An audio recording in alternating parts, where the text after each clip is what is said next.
Hello, guys, and welcome to another episode of the Otumba Adams Show. My name is Adams Lofin Lajde, and you are welcome specially. This is the 191st episode, and we're talking about how to market a boring product to your audience effectively. But before I go into that, I would like to ask how your day has been, how your week has been.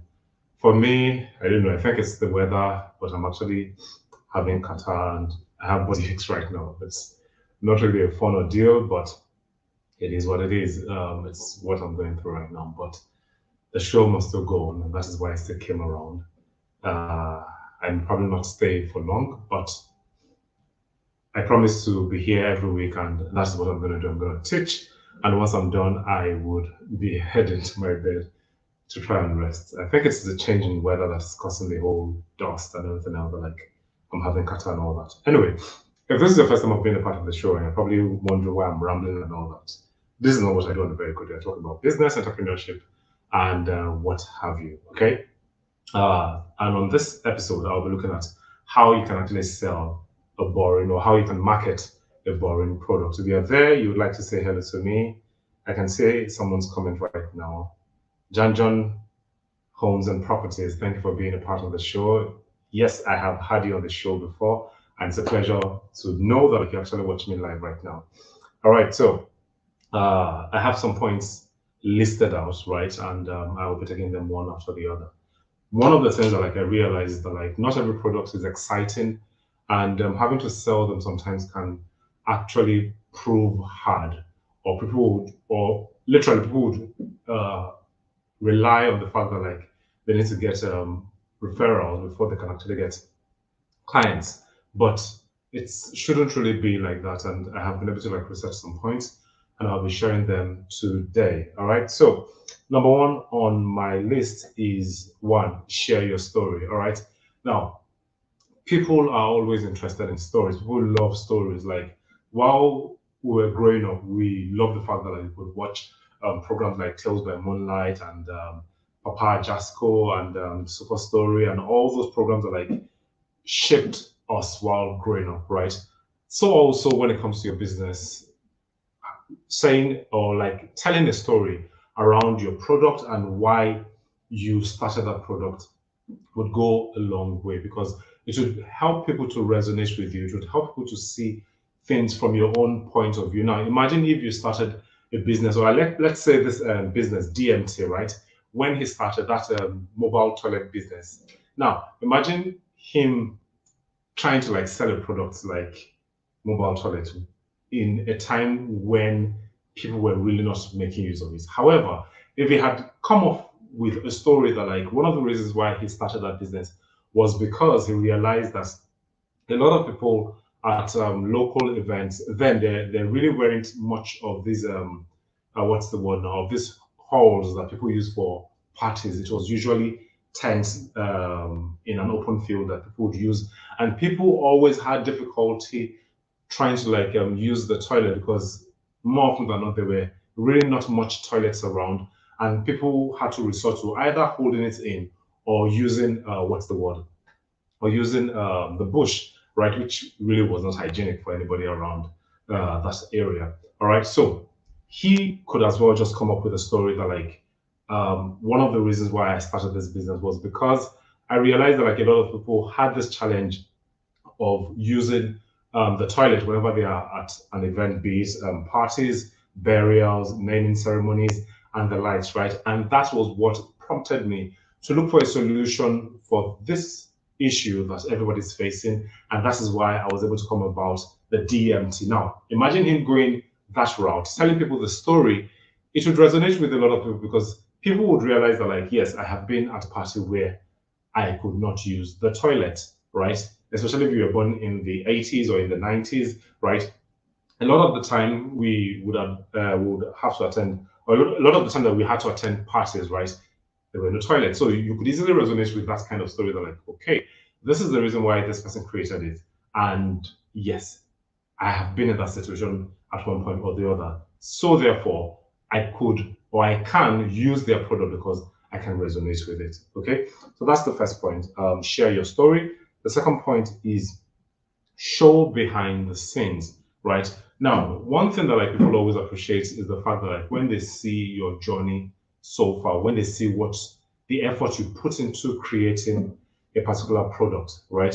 It always goes a long way. People will be like, wow, okay, this person, even though this product looks boring, but they they have this passion towards their work. They take a lot of effort trying to like create something out of it, and it makes people drawn to you, right? When they see the work in progress, when they see what you put in creating that particular product.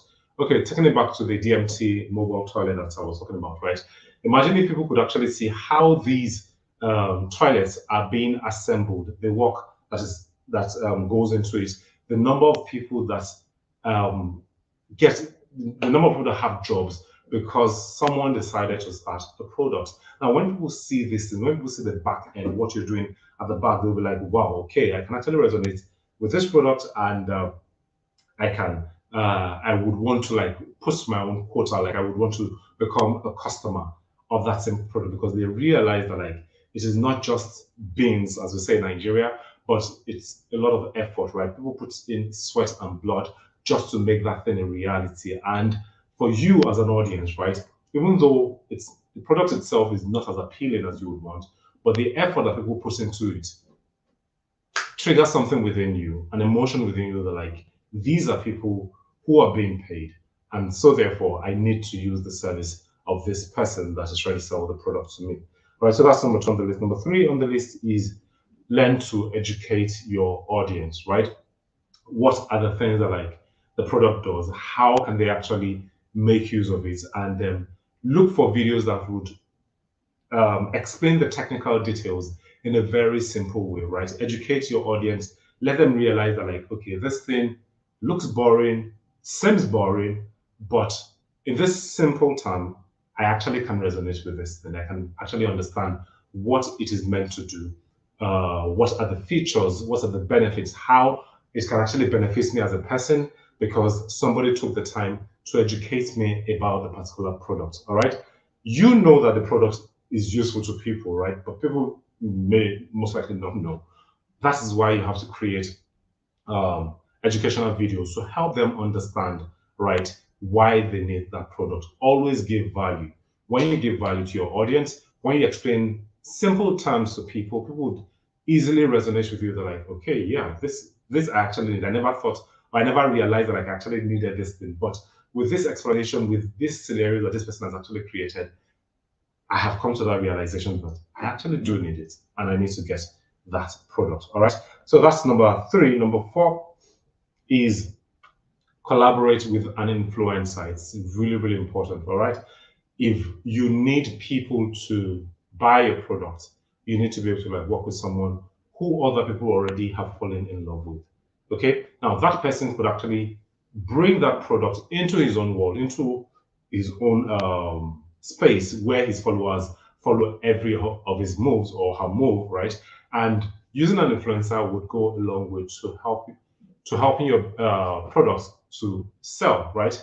You're marketing your products, especially when that influencer does a video, creates a video in a fun and loving way, right? That people would not, or you as a business owner might not actually think of. If you use an influencer, most often than not, they know how to like win the hearts of their audience. They know how to coin the stories in such a way that like people would actually fall in love with that product that they never thought was necessary. Okay, so use an influencer, especially someone that like can come up with an engaging content. Okay, that would work. Now moving on to number five, which is the penultimate number, is hold a contest. Everybody loves giveaways. Everybody loves the fact that like they can actually get something for free. So if you can actually give something for free in exchange for either they following you or their loyalty or whatever it is, then it would go a long way. When you create contests, they most likely would have to like share with other people so that they'll be able to win the contest. And from there, the word of mouth that you're hoping would actually be achieved because more people would be able to know about your product, more people will be following your products, more people will be like, oh, this product actually exists. Let me find out more about the product. Let me see what the product is about. Can I actually use this product? Is this product useful to me? And by the time you do that, right, and you already have your content on your page, you've sensitized people, you've created educational things that could actually help people to understand better. You've worked with people, right, over time, and then you then create a contest. When people see all these things, they will then see that, like, yes, I actually have a need to use this product. Okay, so that's number 5. And then the last but not least is relate with trending topics. Now, in the social media age, there would always be something new that would come up every single time. Now, one thing you have to know is this: it is not every time that what is trending can be related to your product. However, once you spot that product, or once you spot that thing that could actually that is relatable to your product, then jump on it as fast as you can, because at that point in time it is trending. If you can relate it to your product and then create probably like a flyer, create a write-up, create whatever it is that you can actually create, such that people would also share it because it is in line with what is trending, and everybody wants to talk about what is trending, and then you are also joining what is trending with your own product, right? You are cross-pollinating both together so that you'll be able to get the the exposure that you need for your product. All right. So jump on the trending events, and you would realize that, like, it will be easier for you to be able to market that boring